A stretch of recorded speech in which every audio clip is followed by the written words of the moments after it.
Hello friends, welcome to today's Samayal. இன்னைக்கு நம்ம today சமையல்ல ரொம்ப குறைவான நேரத்தில் ரொம்ப சுலபமாக செய்யக்கூடிய 5 விதமான ஸ்நாக்ஸ் ரெசிபி தான் பார்க்க போகிறோம். இது பிகினர்ஸ் கூட செய்யலாம், அந்த அளவுக்கு சுலபமாக இருக்கும். இப்போ நம்ம ஒன்று ஒன்றா எப்படி செய்யறதுன்னு பார்க்க ஆரம்பிச்சிடலாம். முதல்ல பேக்கரி ஸ்டைலில் ஒரு சுவையான நெய் பிஸ்கெட் ரொம்ப சுலபமாக ரொம்ப மொறுமொறுன்னு நல்ல சாஃப்டாக எப்படி செய்யலான்னு தான் பார்க்க போகிறோம். அதற்கு முதல்ல நம்ம கடாயை ப்ரீ ஹீட் பண்ணணும். அதுக்கு நான் இன்றைக்கி நான்ஸ்டிக் கடாய் எடுத்திருக்கேன். நீங்கள் நான்ஸ்டிக் கடாய்க்கு பதிலாக உங்கள் வீட்டில் குக்கர் இருந்துச்சுனாலும் நீங்கள் குக்கர் பயன்படுத்தினாலும் பயன்படுத்தலாம். இல்லைனா நம்ம சாதாரண கடாய் இருக்கு இல்லையா, அந்த கடாய் கூட பயன்படுத்தலாம். அது மேலே நான் கொஞ்சமாக உப்பு அதாவது ஏற்கனவே கேக் இதுக்கெல்லாம் செய்யறதுக்காக உப்பு பயன்படுத்தியிருந்தேன். அந்த உப்பை தான் கொஞ்சமாக, அதாவது 1 இன்ச் அளவுக்கு உப்பு ஹைட் ஏற்றி போட்டிருக்கேன். நீங்கள் நான்ஸ்டிக் கடாய் பயன்படுத்துறீங்கன்னா உப்பு போடணுன்ற அவசியமே கிடையாது. இருந்தாலும் சில பேருக்கு தெரியணுன்றதுக்காக, அதாவது சாதாரண கடாய் இல்லைனா குக்கர் பயன்படுத்த போறீங்கன்னா உப்பு கண்டிப்பாக போடணும். உப்பு போடும்போது பார்த்தீங்கன்னா உங்களுக்கு அந்த பிஸ்கெட் குறைவான நேரத்திலே சீக்கிரமாக வெந்து வந்துடும். அவ்வளோதான் வித்தியாசம்.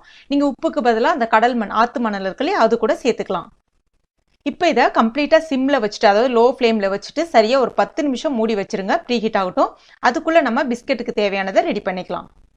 அதுக்கு முதல்ல ஒரு பவுலில் 1/2 கப் அளவுக்கு நெய் சேர்த்துக்கிறேன். நீங்கள் உங்கள் வீட்டில் எந்த மெஷர்மெண்ட் கப் எது இருந்தாலும் நீங்கள் அதில் 1/2 கப் அளவுக்கு சேர்த்துக்குங்க. நெய் பார்த்தீங்கன்னா நல்ல மஞ்சள் கலராக இருக்கு இல்லையா, இப்போ இந்த நெய்யோட கலர் கொஞ்சம் வெண்மை நிறமாக மாறி வரணும். அந்த அளவுக்கு இந்த மாதிரி பிளெண்டரை வச்சு நீங்கள் நல்லா பீட் பண்ணி எடுத்துக்கங்க. இப்போ பாருங்கள், அந்த நெய்யோட கலர் நல்லா மாறி வந்திருக்கு. இப்போ இதில் 1/2 கப் அளவுக்கு பொடித்த சர்க்கரை, அதாவது சர்க்கரையை நான் மிக்சியில் பொடி பண்ண பிறகு அதுக்கப்புறம் 1/2 கப் அளவுக்கு இந்த கப்பாலே அளந்து எடுத்திருக்கேன். அதையும் இது கூட சேர்த்துட்டு ஒரு தடவை நல்லா கலந்து விட்டுக்குங்க. ரெண்டுத்தையும் நல்லா மிக்ஸ் பண்ணுங்க. மிக்ஸ் பண்ணும்போது உங்களுக்கு நல்லா இந்த மாதிரி க்ரீமியாக வர ஆரம்பிக்கும். இந்த டெக்ஸ்சருக்கு வர்ற அளவுக்கு நீங்கள் மிக்ஸ் பண்ணிங்க. சரியாக உங்களுக்கு ஒரு 5லேருந்து 7 நிமிஷம் போல் எடுத்துக்கும். அதுக்கடுத்ததாக ஒரே ஒரு பிஞ்ச் அளவுக்கு ஏலக்காய் பொடி சேர்த்துக்கலாம். நீங்கள் உங்கள்கிட்ட ஏலக்காய் பொடி இல்லைன்னா நீங்கள் சர்க்கரையை மிக்சியில் அடிக்கிறீங்க இல்லையா, அப்போ ஒரே ஒரு ஏலக்காவை சேர்த்து மிக்சியில் பொடி பண்ணிக்கங்க. அதுக்கு அடுத்ததாக ஒரே ஒரு பிஞ்ச் அளவுக்கு உப்பு, நிறைய சேர்த்துறாதீங்க. சேர்த்துட்டு இதையும் ஒரு தடவை கலந்து விட்டுடலாம். அதுக்கு அடுத்ததான் மைதா மாவு 1 கப் சேர்க்குறேன். இந்த ஸ்டேஜில் பார்த்தீங்கன்னா மைதா மாவு கொஞ்சம் கொஞ்சமாக சேர்த்துட்டு கலந்து விடுங்க. நீங்கள் மைதா மாவுக்கு பதிலாக கோதுமை மாவு கூட பயன்படுத்திக்கலாம். என்ன பிஸ்கட்டினுடைய கலர் கொஞ்சம் நிறம் மாறி வரும், ஆனால் அந்த பிஸ்கெட்டும் நல்ல சுவையாகவே இருக்கும். அடுத்ததான் நான் சேர்க்க போகிற 2 பொருட்களுமே முற்றிலும் ஆப்ஷனல் தான், அதாவது சேர்க்கலனாலும் பரவாயில்ல. 1 டேபிள் ஸ்பூன் அளவுக்கு ரவை எடுத்திருக்கேன். ரவை வறுக்காத ரவை, கொஞ்சம் பொடியாக இருக்கும் இல்லையா, அந்த ரவை சேர்த்துருக்கேன். பெரிய பெரிய ரவையாக இருந்தால் மிக்சியில் ஒருத்தர் பொடி பண்ணிவிட்டு சேர்த்துக்குங்க. அதுக்கு அடுத்ததான் 1 டேபிள் ஸ்பூன் அளவுக்கு கடலை மாவு சேர்த்துக்கலாம். இப்போ இது எல்லாத்தையுமே நல்லா கலந்து விடுங்க. இப்போ இந்த ஸ்டேஜில் நான் ஆப்ஷனல் சொன்னேன் இல்லையா, அந்த ரவையும் கடலை மாவும், இது ரெண்டுமே நீங்கள் சேர்க்கல அப்படின்னா அதுக்கு பதிலாக இன்னும் 2 டேபிள் ஸ்பூன் அளவுக்கு மைதா மாவு எக்ஸ்ட்ரா சேர்த்துக்குங்க. அவ்வளோதான் இதனுடைய ரேஷியோ. இப்போ எல்லாத்தையுமே ஒரு தடவை நல்லா கலந்து விட்டிங்கன்னா உங்களுக்கு சப்பாத்தி மாவோட இன்னும் இலகன மாதிரி இருக்கணும். மாவு ரொம்ப கெட்டியாக இருக்கக்கூடாது. ரொம்ப கெட்டியாக இருந்துச்சுன்னா பிஸ்கெட் சரியாக வேகாது, ஹார்டாக இருக்கிற மாதிரி இருக்கும், சாஃப்டாக இருக்காது. இப்போ நல்ல ஒரு சாஃப்டான ஒரு மாவாக இருக்கிற மாதிரி பார்த்துக்குங்க. அதுக்கடுத்து தான் நான் இன்னைக்கு இந்த மாதிரி கேக் பேன் தான் பயன்படுத்தியிருக்கேன். வீட்டில் நீங்கள் சாதாரண பிளேட் இருந்தால் கூட நீங்கள் பயன்படுத்திக்கலாம். இப்போ இதில் அடியில் கொஞ்சமாக நெய்யை தடவிட்டுக்குங்க. அதுக்கடுத்து தான் நம்ம இந்த மாதிரி கொஞ்சம் பெருசாகவும் இல்லாமல் கொஞ்சம் சின்னதாகவும் இல்லாமல் ஒரு மீடியம் சைஸ் பாலாக இதை நம்ம உருட்டிக்கலாம். உருட்டிட்டு உள்ளங்கையில் வச்சுட்டு ஒரு தடவை அழுத்தமாக ஒரு ப்ரெஸ் மட்டும் பண்ணி விடுங்க. அதாவது ஒரு தடவை மட்டும் அழுத்தி விடுங்க. ரொம்ப நடுவில் பட்டையாக இருக்கணும் அப்படிலாம் கிடையாது. கொஞ்சம் குண்டாக தான் இருக்கும் இந்த பிஸ்கெட்டு பார்க்கறதுக்கு. இப்போ இந்த மாதிரி விரிசல்லாம் எதுவும் இல்லாமல் கொஞ்சம் குண்டாக அழகாக இருக்கிற மாதிரி பார்த்துக்குங்க. இப்போ இதை நம்ம அதில் வச்சிடலாம். இதே மாதிரி எல்லா உருண்டைகளும் நம்ம உருட்டி எடுத்துக்கலாம். இப்போ மேலே கார்னிஷ்காக கொஞ்சமாக நான் பிஸ்தா வைக்கிறேன். நீங்கள் பிஸ்தாக்கு பதிலாக பாதாம் பருப்பு, முந்திரி பருப்பு எது வேணும்னாலும் வச்சுக்கலாம். ஏன் வேர்க்கடலை கூட வைக்கலாம், நல்லாயிருக்கும். இப்போ 10 நிமிஷம் ஆயிடுச்சு. கடாயை நம்ம திறந்து பார்த்துடலாம். இப்போ பாருங்கள், கடாய் நல்ல ஹீட்டில் இருக்குது. இப்போ இதை நம்ம அதில் வச்சிடலாம். மீடியம் ஃப்ளேமில் வச்சுருங்க. சரியாக இந்த பிஸ்கெட் வேகிறதுக்கு 10 நிமிஷம் மட்டும்தான் டைம் எடுத்துக்கும். நல்ல வெண்மை நிறமாகிறதுக்கு கொஞ்சம் நல்லா உங்களுக்கு சிவந்து வரணும் அப்படின்னா 13லேருந்து 15 நிமிஷம் வரைக்கும் வச்சிடலாம். இப்போ நான் சரியாக ஒரு 15 நிமிஷம் வரைக்கும் இது வச்சு எடுத்திருக்கேன். இப்போ பாருங்கள், பிஸ்கெட் கொஞ்சம் ப்ரௌனிஷாக நல்லா சிவந்து வந்திருக்கு. இப்போ கை வச்சு பார்த்தீங்கன்னா ரொம்ப சாஃப்டாக உள்ள வேகாத மாதிரி அது மாதிரி தான் இருக்கும். ஆனால் இந்த பிஸ்கெட் நல்லா ஆற தான் நல்லா மொறுமொறுன்னு ஆகும். இப்போ இதை எடுத்து நல்லா ஆற வச்சிடலாம். சரி, நான் மறுபடியும் சொல்கிறேன், இந்த பிஸ்கெட் சரியாக வேகிறதுக்கு ஒரு 10லேருந்து ஒரு 11 நிமிஷம் தான் எடுத்துக்கும். நல்லா கொஞ்சம் சிவந்து வரணும்னா நீங்கள் 15 நிமிஷம் வேக வச்சுக்கலாம். இப்போ பிஸ்கெட் நல்லா ஆறிடுச்சு. இப்போ இதை நம்ம எடுத்துடலாம். வேற ஒரு பிளேட்டுக்கு மாற்றிடுறேன். பிஸ்கட் எந்த அளவுக்கு ஆறுதோ அதுக்கப்புறம் தான் வந்து உங்களுக்கு நல்ல மொறுமொறுன்னு வரும். இப்போ நீங்கள் கொஞ்சம் சூடாக இருக்கும்போதே பிரித்து பார்த்தீங்கன்னா நமத்து போன மாதிரி, அதாவது வதவதன்னு இருக்கிற மாதிரி தான் இருக்கும். நல்லா ஆற விட்டுருங்க. ஆற விட்டுட்டு ஒரு ஏர்டைட் கண்டெய்னரில் ஸ்டோர் பண்ணிக்கலாம். நான் இப்போ இந்த பிஸ்கட் நல்லா ஆற வச்சுட்டு உடச்சியும் காமிக்கிறேன் பாருங்கள். எந்த அளவுக்கு நல்லா தூளாக அழகாக உடையுது பாருங்கள். அதே சமயத்தில் சாப்பிடும்போது பார்த்தீங்கன்னா ரொம்ப சாஃப்டாக இருக்கும். அந்த பேக்கரியில் கிடைக்கிற அதே நெய் பிஸ்கட் சுவையில் ரொம்ப அருமையாக இருக்கும். அடுத்ததாக நல்ல ஒரு சாஃப்டான பாம்பே கராச்சி அல்வா எப்படி செய்யலாம்னு பார்க்கலாம்.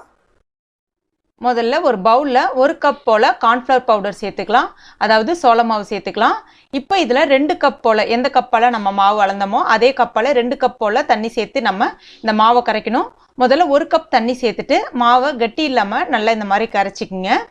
அதுக்கு அடுத்ததான் மறுபடியும் அதே கப்பால் இன்னொரு கப் போல் தண்ணி சேர்த்துட்டு ஒரு தடவை நல்லா கலந்து விட்டுடலாம். இப்போ இது இருக்கட்டும். அடுத்ததாக ஒரு கடாயில் 2 கப் போல் சர்க்கரை சேர்த்துக்கலாம். மாவு எந்த கப்பால் அளந்தீங்களோ அதே கப்பாலே சர்க்கரை சேர்த்துக்குங்க. இப்போ கூடவே 3/4 கப் போல் தண்ணி சேர்த்துக்கலாம். ஸ்டவ் மீடியம் ஃப்ளேமில் வச்சுருங்க. சர்க்கரை நல்லா கரைஞ்சி வரட்டும். இப்போ சர்க்கரை நல்லா கரைஞ்சி வந்துருச்சு. இப்போ இதில் நம்ம கரைச்சி வச்சுருக்க அந்த கார்ன்ஃப்ளவர் மாவையும் சேர்த்துக்கலாம். சேர்த்துட்டு நல்லா கலந்து விட்டுக்கிட்டே இருங்க. கைவிடாமல் கலந்து விட்டுகிட்டே இருங்க, இல்லைனா மாவு வந்து கெட்டிப்பட்டுரும். ஸ்டவ் மீடியம் ஃப்ளேமில் இருக்கட்டும். இப்போ பார்த்தீங்கன்னா மாவு நல்லா வெந்து உங்களுக்கு இந்த மாதிரி கண்ணாடி பதத்துக்கு வர ஆரம்பிக்கும். உங்களுக்கு ஒரு 2-3 நிமிஷத்துல இந்த மாதிரி வர ஆரம்பிச்சிரும். இப்போ இதில் 1 டீஸ்பூன் போல் நெய் சேர்த்துக்கலாம். நெய்யை வந்து நம்ம 4ஆக வந்து ஸ்ப்ளிட் பண்ணி சேர்க்கணும். சேர்த்துட்டு ஒரு 2 நிமிஷம் நல்லா கலந்து விடுங்க. இப்போ இது கூட கொஞ்சமாக ஃபுட் கலர் சேர்த்துக்கலாம். நான் இன்னைக்கு ஆரஞ்சு ஃபுட் கலர் தான் சேர்க்குறேன். நீங்கள் எந்த கலர் உங்களுக்கு விருப்பமோ அதை வந்து சேர்த்துக்கலாம். சேர்த்துட்டு கூடவே 1 டீஸ்பூன் போல் நெய்யும் சேர்த்துட்டு ஒரு தடவை நல்லா கலந்து விட்டுக்கலாம். இப்போ மறுபடியும் ஒரு 2லேருந்து ஒரு 3 நிமிஷம் நல்லா கலந்து விட்டுக்கிட்டே இருங்க. இப்போ மறுபடியும் அடுத்த ஸ்டேஜ் 1 டீஸ்பூன் போல் நெய் சேர்த்துக்கலாம். சேர்த்துட்டு மறுபடியும் பழைய மாதிரியே ஒரு 2லேருந்து ஒரு 3 நிமிஷம் கலந்து விட்டுக்கிட்டே இருங்க. இப்போ 4வது ஸ்டேஜ் போல் 1 டீஸ்பூன் போல் நெய் சேர்த்துக்கலாம். சேர்த்துட்டு கலந்து விடும்போது பார்த்தீங்கன்னா நல்லா உங்களுக்கு அந்த கண்ணாடி பதத்துக்கு உங்களுக்கு மாவு நல்லா வெந்து வர ஆரம்பிக்கும். இப்போ இதில் இன்னும் நல்ல டேஸ்ட் கொடுக்கறதுக்காக நம்ம கொஞ்சமாக நட்ஸ் சேர்த்துக்கலாம். உங்களுக்கு விருப்பப்பட்ட நட்ஸ் வந்து நீங்கள் சேர்த்துக்கலாம். நான் இன்னைக்கு கொஞ்சமாக முந்திரி பருப்பு, பாதாம் பருப்பு, அதுக்கப்புறமா வெள்ளரி விதை கொஞ்சம் சேர்க்குறேன். எல்லாத்தையும் சேர்த்துற வேணாம், கொஞ்சமாக கார்னிஷ்காக எடுத்து வச்சுக்கலாம். இப்போ கூடவே ஒரு 1/4 டீஸ்பூன் போல் ஏலக்காய் பொடியும் சேர்த்துட்டு இப்போ மறுபடியும் ஒரு 3 நிமிஷம் போல் ஸ்டவ்வை கம்ப்ளீட்டாக சிம்மில் வச்சுட்டு கலந்து விட்டுக்கிட்டே இருங்க. உங்களுக்கு நல்லா பார்க்குறதுக்கு கண்ணாடி பதத்துக்கு வரும். அதே சமயம் நல்ல நெய் பிரிஞ்சு வர ஆரம்பிக்கும். இதுதான் வந்து கரெக்டான பதம். இப்போ இதை நம்ம வேற ஒரு கப்பில் வந்து மாற்றிடலாம். நான் இன்னைக்கு ஒரு பிளாஸ்டிக் கப்பில் மேலே வந்து அலுமினியம் ஃபாயில் ஷீட் போட்டு வச்சுருக்கேன். வேணும்னா நீங்கள் ஒரு பிளேட்டோ இல்லைனா கப்பை கூட யூஸ் பண்ணிக்கலாம். கொஞ்சமாக நெய்யை வந்து அதில் கிரீஸ் பண்ணிக்கங்க, அதாவது எவர் சில்வர் கப் அந்த மாதிரி யூஸ் பண்ணிக்கலாம். இப்போ இதை நம்ம அதில் ஊற்றிடலாம். ஊற்றிட்டு அழகாக ஈவனாக வர்ற மாதிரி ஸ்ப்ரெட் பண்ணி விட்டுருங்க. இப்போ இதில் நம்ம கார்னிஷ்காக வச்சுருந்த அந்த நட்ஸை மேலே நம்ம தூவி விட்டுடலாம். இப்போ மறுபடியும் ஸ்பூனை யூஸ் பண்ணி இதை நம்ம ஒரு தடவை அழுத்தி விட்டுருங்க. இப்போ இதை உடனே மூடிட வேண்டாம். இது வந்து ஆறணும். 1 மணி நேரம் வெளியில் வச்சுருங்க, ஆறட்டும். ஃப்ரிட்ஜில் வைக்கிறதா இருந்தால் ஒரு அரை மணி நேரத்தில் செட் ஆகிடும். இதுவே நீங்கள் வெளியில் வைக்கிறதா இருந்தால் மேக்ஸிமம் ஒரு 2 மணி நேரம் இல்லை 3 மணி நேரத்தில் செட் ஆகிடும். இப்போ நான் ஃப்ரிட்ஜில் வச்சு தான் எடுத்திருக்கேன். இப்போ பாருங்கள் நல்லா செட் ஆகிடுச்சு. இதை நம்ம இப்போ ஒரு பிளேட்டுக்கு மாற்றிடலாம். இப்போ பாருங்கள் எவ்வளோ சூப்பராக வந்துருச்சு. இதை இப்போ நம்ம கட் பண்ண ஆரம்பிச்சிடலாம். கொஞ்சமாக கத்தியில் நெய் தடவிக்குங்க. இப்போ இதை கட் பண்ணியாச்சு. நான் ஒரே ஒரு பீஸை மட்டும் எடுத்து காமிக்கிறேன் பாருங்கள். எந்த அளவுக்கு நல்லா உங்களுக்கு சாஃப்டாக நல்ல மெதுன்னு வந்திருக்கு பாருங்கள். இது சூப்பராக இருக்கும். இப்போ நம்முடைய பாம்பே கராச்சி அல்வா ரொம்ப குயிக்காக, ரொம்ப டேஸ்டியாக, ரொம்ப சுலபமாக ரெடி ஆயிடுச்சு. அடுத்ததாக அரிசி மாவை பயன்படுத்தி நல்ல மொறுன்னு ஒரு ரைஸ் சிப்ஸ் எப்படி செய்யலாம்னு பார்க்கலாம். ஒரு பேனில் 1 கப் அளவுக்கு தண்ணி சேர்த்துக்கலாம். கூடவே தேவையான அளவுக்கு உப்பு 1/2 ஸ்பூன் அளவுக்கு சேர்க்குறேன். இப்போ இந்த தண்ணி வந்து ஒரு கொதி வரட்டும். தண்ணி ஒரு கொதி வந்துருச்சு. இப்போ இதில் 1/2 கப் அளவுக்கு பச்சரிசி மாவு சேர்த்துக்கலாம். இடியாப்ப மாவு இருக்கு இல்லையா, அதை கூட நீங்கள் பயன்படுத்திக்கலாம். சேர்த்துட்டு ஸ்டவ்வை கம்ப்ளீட்டாக சிம்மில் வச்சுருங்க. ஒரு தடவை நல்லா கலந்து விட்டுக்குங்க. இப்போ மாவு எல்லாம் ஒன்றோட ஒன்று கலந்து வந்துருச்சு. கொஞ்சம் அங்கங்கே உதிரியாக தான் இருக்கும். இப்போ இதை மூடி வச்சிடலாம். ஸ்டவ் கம்ப்ளீட்டாக சிம்மில் இருக்கட்டும். ஒரு 2லேருந்து 3 நிமிஷம் அப்படியே இருக்கட்டும். இப்போ ஒரு 3 நிமிஷம் ஆயிடுச்சு. ஸ்டவ்வை நம்ம ஆஃப் பண்ணிடலாம். இது மறுபடியும் ஒரு 3 நிமிஷம் அப்படியே இருக்கட்டும். இதை இப்போ நம்ம வேற ஒரு பவுலுக்கு ட்ரான்ஸ்ஃபர் பண்ணிடலாம். இப்போ கொஞ்சம் சூடாக தான் இருக்கணும் இந்த மாவு, அப்போ தான் பிசையறதுக்கு நல்லா வாட்டமாக இருக்கும். இப்போ ஒரு தடவை நல்லா அழுத்தி பிசைஞ்சிக்கங்க. பிசையறதுக்கு முன்னாடி கையில் கொஞ்சமாக எண்ணெய் தொட்டு நல்லா அழுத்தி பிசைஞ்சிக்கங்க. சப்பாத்தி மாவுலாம் எப்படி நம்ம அழுத்தி பிசைவோமோ அந்த மாதிரி நல்லா அழுத்தி பிசைஞ்சிக்கங்க. அப்போ தான் மாவு நல்லா ஒன்றோட ஒன்று கூடி நல்லா சாஃப்டாக வரும். இப்போ இந்த மாதிரி இப்போ இதுலேருந்து ஒரு சின்ன உருண்டை ஒன்று எடுத்துக்கலாம் நம்ம. அடுத்ததாக கொஞ்சமாக மாவு வந்து தூவி விட்டுக்கலாம். அரிசி மாவு தான் நான் இன்றைக்கி தூவுறேன். சப்பாத்தி கட்டை இருக்கு இல்லையா, அந்த உருட்டுற கட்டையை வச்சு நம்ம மேலே வந்து தேய்ச்சி விடலாம். ரொம்ப அழகாக வந்து தேய்க்கிறதுக்கு வரும். ஓரங்களில் மட்டும் கொஞ்சம் வெடிப்பு தட்டின மாதிரி இருக்கும். அதை பற்றி நம்ம கவலைப்பட வேணாம். நடுவில் எல்லாமே வந்து பார்த்தீங்கன்னா ரொம்ப திக்காக இல்லாமல் கொஞ்சம் மெலிசாக வந்து திரட்டிக்குங்க. இப்போ இதில் ஒரு ஃபோர்க்கு பயன்படுத்தி இந்த மாதிரி சின்ன சின்னதாக லைட்டாக குத்தி விட்டுக்குங்க. அடுத்ததாக ஒரு கத்தியோ இல்லைன்னா இந்த மாதிரி பீஸா கட்டரோ எடுத்துக்கங்க. ஓரங்களில் இருக்கக்கூடிய அந்த இதை வந்து நம்ம ஃபுல்லாக கட் பண்ணி எடுத்துடலாம். அதுக்கு அடுத்ததாக இதை வந்து ஒரு 4 நீல வாக்கில் வந்து கட் பண்ணிக்கங்க. அடுத்ததாக இந்த மாதிரி நம்ம ஒரு ட்ரையாங்கிள் ஷேப் கொண்டு வர போகிறோம். அதாவது ஒரு முக்கோண ஷேப் வந்து கொண்டு வர போகிறோம். அதனால் இந்த எட்ஜிலேருந்து இந்த எட்ஜுக்கு, அப்புறம் இந்த எட்ஜிலேருந்து அந்த எட்ஜுக்கு இந்த மாதிரி வந்து ஒரு கீரல் மாதிரி போட்டு விட்டுருங்க. இப்போ இதனுடைய சைஸ் வந்து பார்த்திங்கன்னா இந்த மாதிரி தின்னாக இருக்கணும். இப்போ எல்லாத்தையுமே இந்த மாதிரி நான் வந்து கட் பண்ணி எடுத்துட்டேன். அதுக்கு அடுத்தது எண்ணெய் வந்து பார்த்திங்கன்னா நல்ல சூடில் இருக்குது. ஸ்டவ்வும் வந்து நல்ல ஹை ஃப்ளேமில் வச்சுருக்கேன். எப்போவுமே இந்த மாதிரி நல்ல மொறுமொறுன்னு செய்யக்கூடிய ரெசிபிக்கு நல்ல ஸ்டவ்வை வந்து ஃபாஸ்ட்டாக வச்சுட்டு செய்யுங்க. அப்போ தான் வந்து எண்ணெய் குடிக்காமல் இருக்கும். ஒரு 2லேருந்து ஒரு 3 நிமிஷத்தில் இது வந்து நல்ல பொன்னிறமாக கொஞ்சம் சிவந்து வரும். ரொம்ப சிவந்து வராது, கொஞ்சம் பொன்னிறமாக ஆக ஆரம்பிக்கும். அதில் இருக்கக்கூடிய அந்த ஈரசலசலப்பு எல்லாமே இந்த மாதிரி அதில் இருக்கக்கூடிய அந்த ஈரசலசலப்பு எல்லாமே அடங்கின பிறகு எடுங்க. சத்தமும் எந்த அளவுக்கு நல்லா கலகல்னு கேட்குது பாருங்கள். இது நம்ம அப்படியே எடுத்து வேற ஒரு டிஷ்யூ பேப்பரில் மாற்றி வச்சிடலாம். இதுதான் ஒரு மிக்சிங் பவுலில் 1 ஸ்பூன் அளவுக்கு காஷ்மீரி மிளகாய் பொடி சேர்க்குறேன். இந்த மசாலாவுக்கு தேவையான ஒரு 1/4 ஸ்பூன் அளவுக்கு உப்பு சேர்த்துக்குங்க. நிறைய சேர்த்துற வேண்டாம். இப்போ இது 2 மட்டுமே போதும். அடுத்ததாக வேணும்னா இப்போ நீங்கள் வந்து குர்கரே இல்லைன்னா பிங்கோ அந்த மாதிரிலாம் சாப்பிட்றீங்க இல்லையா, அதில் வந்து பார்த்தீங்கன்னா உங்களுக்கு ஒரு அந்த ஸ்வீட் டேஸ்ட் ஒன்று வரும் பாருங்கள். அது வேணும் அப்படின்னா நீங்கள் இது கூட கொஞ்சமாக சாட் மசாலா பொடி சேர்த்துக்கலாம். அது கொஞ்சம் புளிப்பு அந்த ஸ்வீட் டேஸ்ட்டு எல்லாம் வந்து கலந்து கொடுக்கும். இது முற்றிலும் ஆப்ஷனல் தான். இல்லைனாலும் மிளகாய் பொடியும் உப்பு மட்டுமே போதும். இப்போ இது எல்லாத்தையுமே ஒன்றோட ஒன்று நல்லா கலந்துருங்க. இப்போ பாருங்கள் நல்ல எந்த அளவுக்கு உப்பு இருக்குது பாருங்கள். இது அப்படியே ப்ளைனாகவே எடுத்து சாப்பிட்லாம். நான் ஒன்று உடச்சி காமிக்கிறேன் பாருங்கள். எந்த அளவுக்கு சத்தம் கேட்குது பாருங்கள். அடுத்ததாக கொஞ்சமாக நம்ம கலந்துக்கலாம். நல்லா தூக்கி விட்டு இந்த மாதிரி குலுக்கி விடுங்க. ஒரே நாளில் தான் சாப்பிட்ணும் அப்படிலாம் கிடையாது. இது நீங்கள் நிறையவே செய்து வச்சுக்கலாம். ஒரு கவரில் போட்டுட்டு அதுக்கப்புறம் ஒரு ஏர்டைட் கண்டெய்னரில் ஸ்டோர் பண்ணி வச்சுக்கலாம். இப்போ பாருங்கள், பார்க்கவே ரொம்ப அருமையாக ரைஸ் சிப்ஸ் ரெடி ஆகிடுச்சு. அடுத்ததான் நல்ல மொறுமொறுன்னு உருளைக்கிழங்கு பக்கோடா எப்படி செய்யலான்னு பார்க்கலாம்.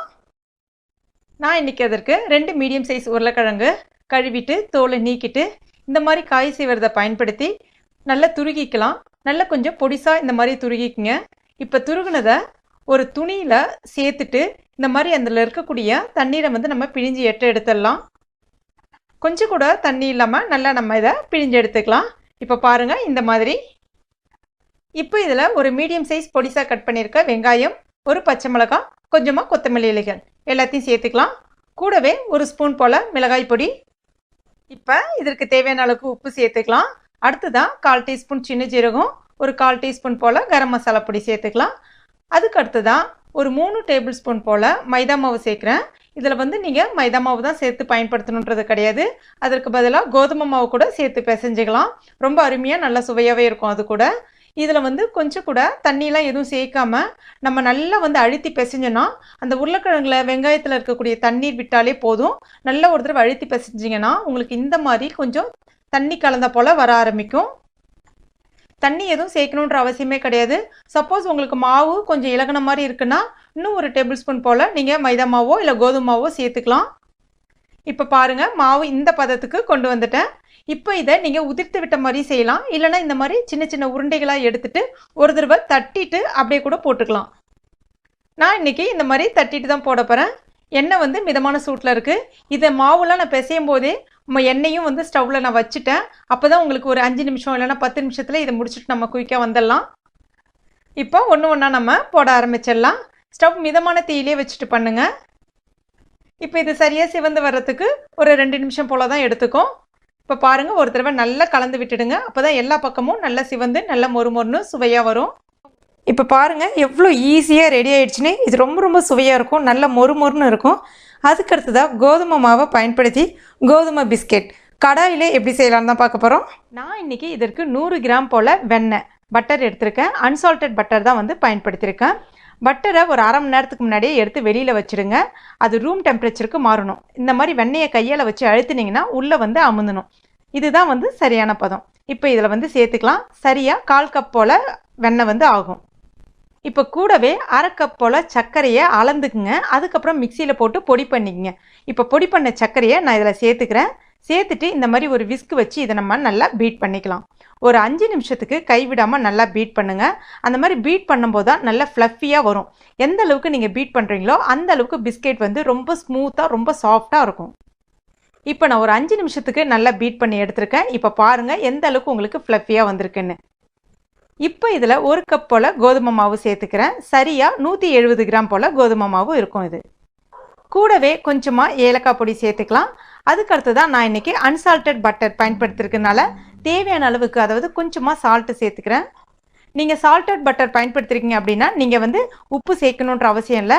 கொஞ்சமாக உப்பு சேர்த்து செஞ்சிங்கன்னா அதனுடைய சுவை வந்து ரொம்ப அருமையாக இருக்கும். இப்போ இது எல்லாத்தையுமே சேர்த்துட்டு ஒரு தடவை நல்லா கலந்து விட்டுடுங்க. மாவு வந்து பார்த்தீங்கன்னா அதிகமாக ஒன்றோட ஒன்று ஒட்டாது, நல்லா உங்களுக்கு உதிரியாக இருக்கும். அதே மாதிரி கையை தொட்டு அழுத்தி பார்த்தீங்கன்னா ரொம்ப சாஃப்டாக ஃபீல் பண்ணுவீங்க. இப்போ இதை நம்ம பிஸ்கெட் ஷேப்புக்கு கொண்டு வரணுன்றதுனால பாலை வந்து காய்ச்சிட்டு ஆற வச்சு எடுத்து வச்சுருக்கேன். ஒரு 3லேருந்து 4 டீஸ்பூன் போல் பாலை இதில் கொஞ்சம் கொஞ்சமாக சேர்த்துட்டு பிசைஞ்சிக்கலாம். அதாவது சப்பாத்தி மாவு பதம் இல்லைனா பூரி மாவு பதத்துக்கு மாவு வந்து ரொம்ப பிசையணும் அப்படின்றதுலாம் கிடையாது. மாவு அங்கங்கே உதிரியாக இருந்தால் பரவாயில்ல. இந்த மாதிரி பிசைஞ்சிட்டு இந்த மாதிரி உருண்டையாக எடுத்துக்கலாம். இப்போ இதை நம்ம உருட்டிக்கலாம். அதாவது நீல வாக்கில் நம்ம இந்த மாதிரி உருட்டி எடுத்துக்கலாம். உருட்டும் போது மாவு அங்கங்கே உதிர்ந்து வர்ற மாதிரி வெடிப்பு தட்டின மாதிரி தான் இருக்கும். நீங்கள் உள்ளுக்க வச்சு வச்சு மறுபடியும் உருட்டினீங்கன்னா அது ஒன்றோட ஒன்று இலகி நல்லா வந்து இந்த மாதிரி உருளை ஷேப்புக்கு வர ஆரம்பிச்சிரும்.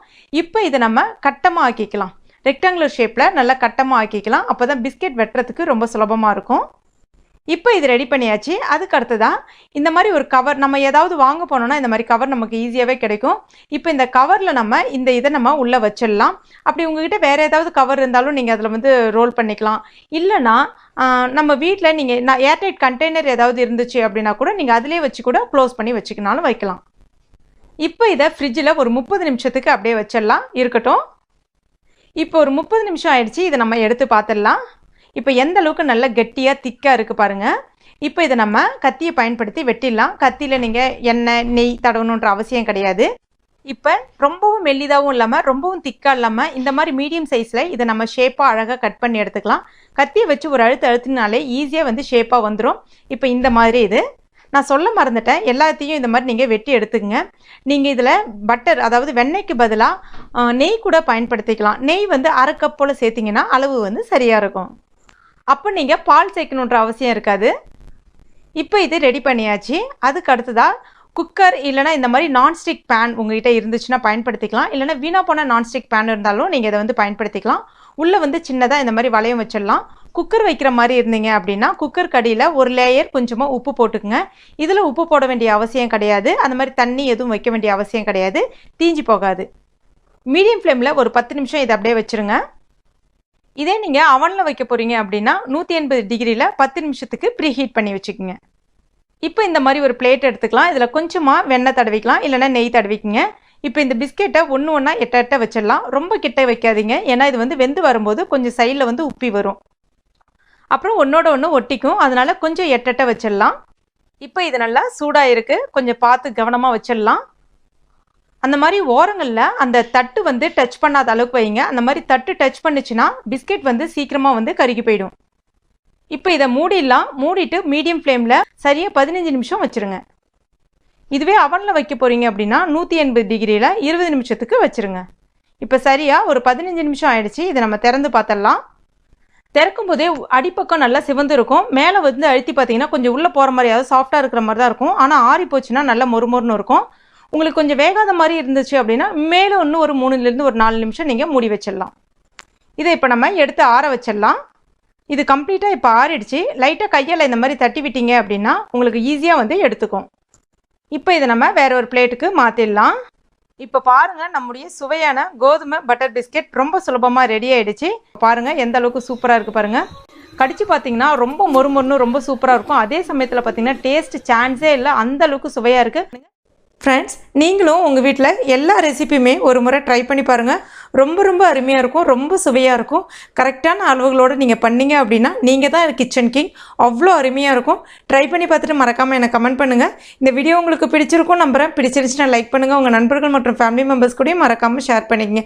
மேலும் இது போன்ற டேஸ்டி ரெசிபிகளுக்கு நம்ம டுடே சமையல் இது வரைக்கும் நீங்கள் சப்ஸ்கிரைப் பண்ணாத நண்பர்களாக இருந்தீங்கன்னா உடனே சப்ஸ்கிரைப் பண்ணிங்க. கூடவே மறக்காமல் அந்த பெல் நோட்டிஃபிகேஷன் சிம்பிளையும் ப்ரெஸ் பண்ணிங்க. அப்போ தான் நான் எந்த வீடியோ போட்டாலும் உங்களுக்கு நோட்டிஃபிகேஷனாக வரும், உங்களால் ஈஸியாக பார்க்க முடியும். தேங்க்யூ.